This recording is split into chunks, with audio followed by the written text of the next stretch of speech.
Okay, I don't think that I grew up yet for scripting my videos, so I will just make a raw video again.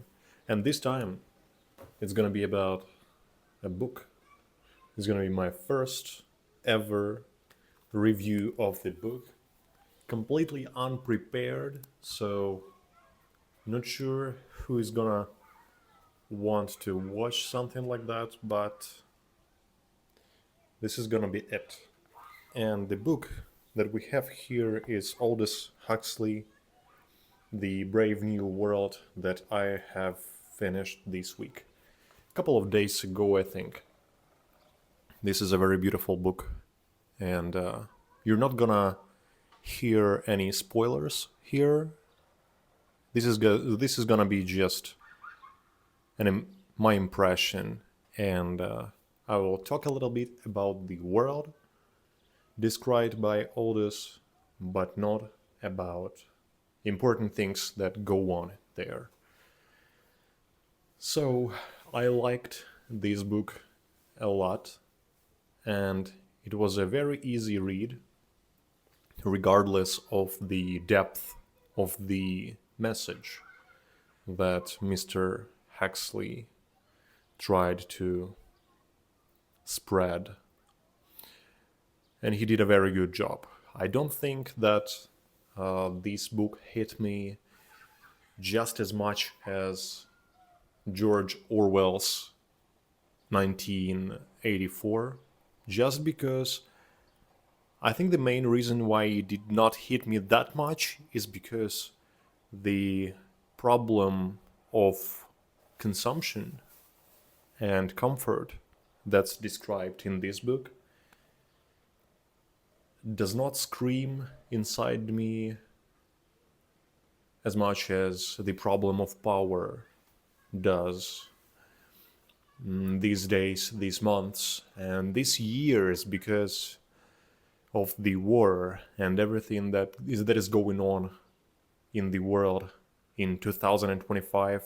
A lot of different things. But let's focus on the book. First thing that I wanted to say is that I've already said that it's a very easy read, because I'm a slow reader, while my girlfriend can swallow several pages in 5 minutes. Sometimes it takes me 5 minutes to finish just one single page. But in this case,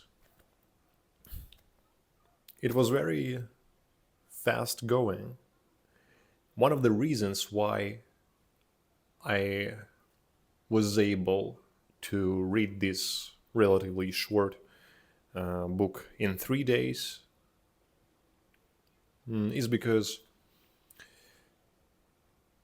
the world that is described by Aldous in this book is quite shallow in terms of how people see the world, how people think, and what people even do in this world. It's a pretty shallow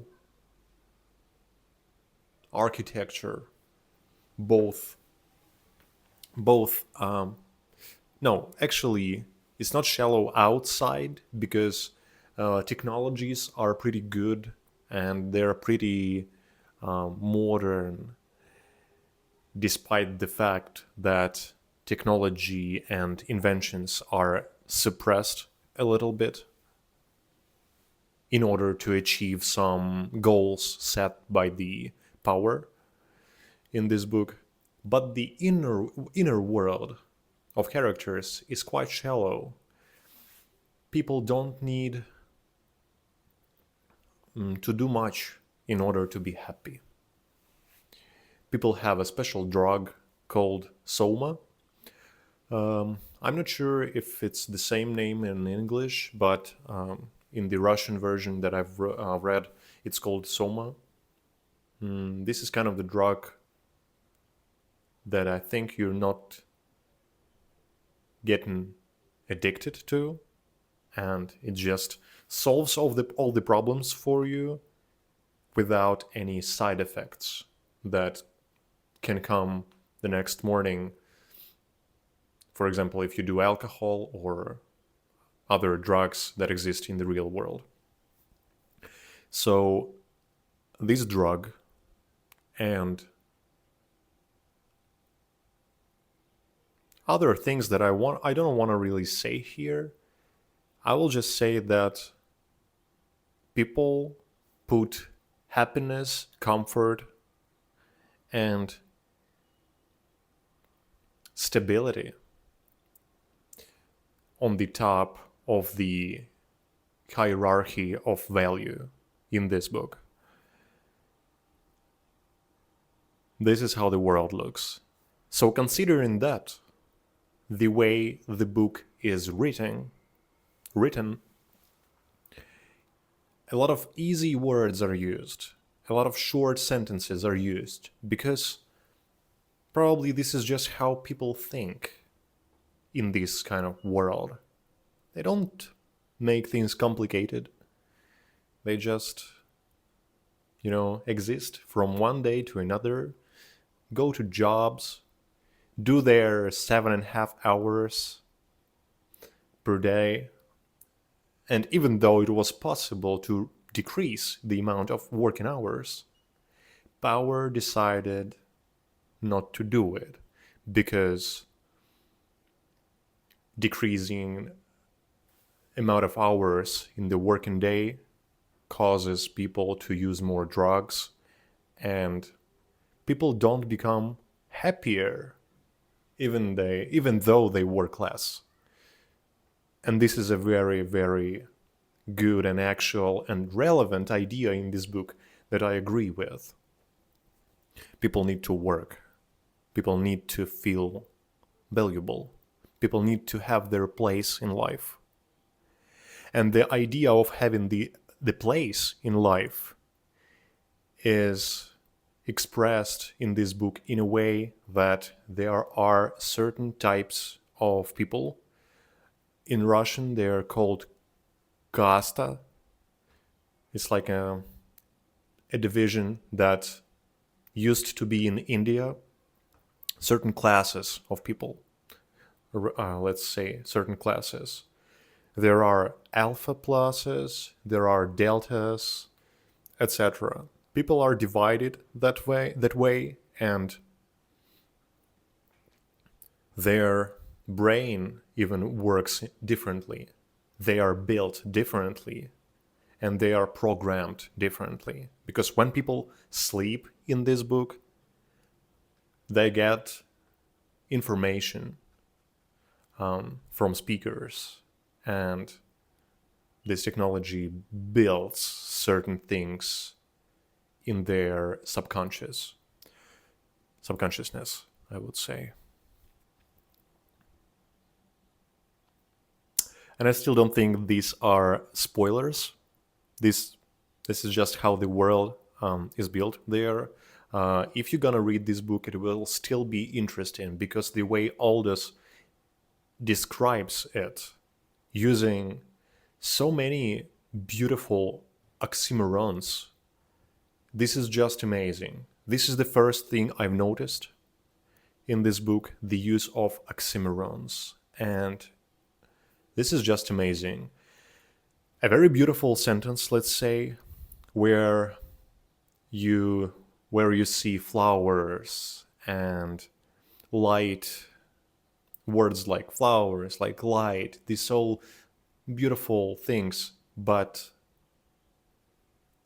there are other things in these sentences that just make you feel that something is off here.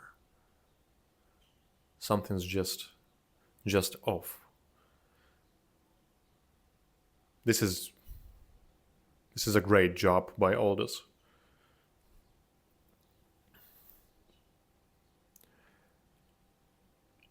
So the main idea of the book is,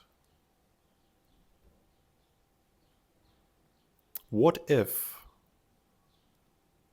we maximize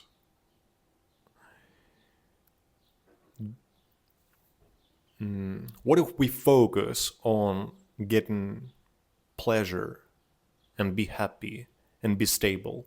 What if we just put these concepts to the top of the hierarchy and just do anything, everything in order to build the world around these concepts? I recommend this book for sure, because it does seem like a classic read for me, but my girlfriend said this is quite modern piece of work, and it's not really considered to be classic. But maybe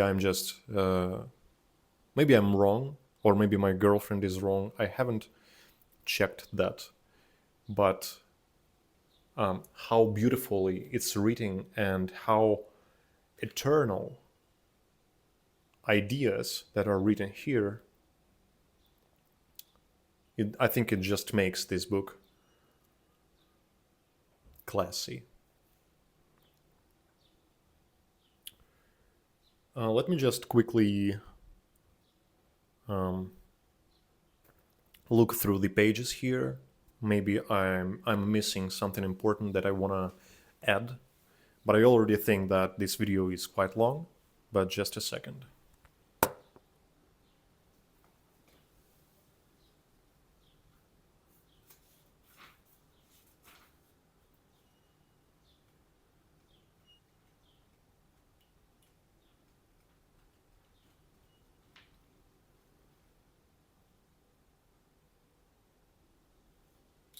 Yes, yes. There's one more thing I would mention, is that there is a chapter here that is written like, in a way, like when you read it, it feels like you're watching a movie, a certain scene or a set of scenes rather that are going in parallel. There are three actions that go in parallel, and they are divided by paragraphs. And it was quite a race when I was reading it. I was jumping from one action to another, but I felt why it was written in this way. And this is quite a continental philosophy going on in this chapter, because I don't think that somebody can analytically express what exactly was going on in this chapter. I think it's chapter 3.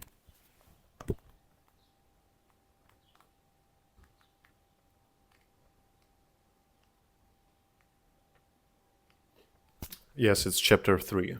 It was an amazing one. Yeah, thanks for watching. It was a long one. It was a very raw, as I said, and I'm just glad that I made this video. Have a good day, guys.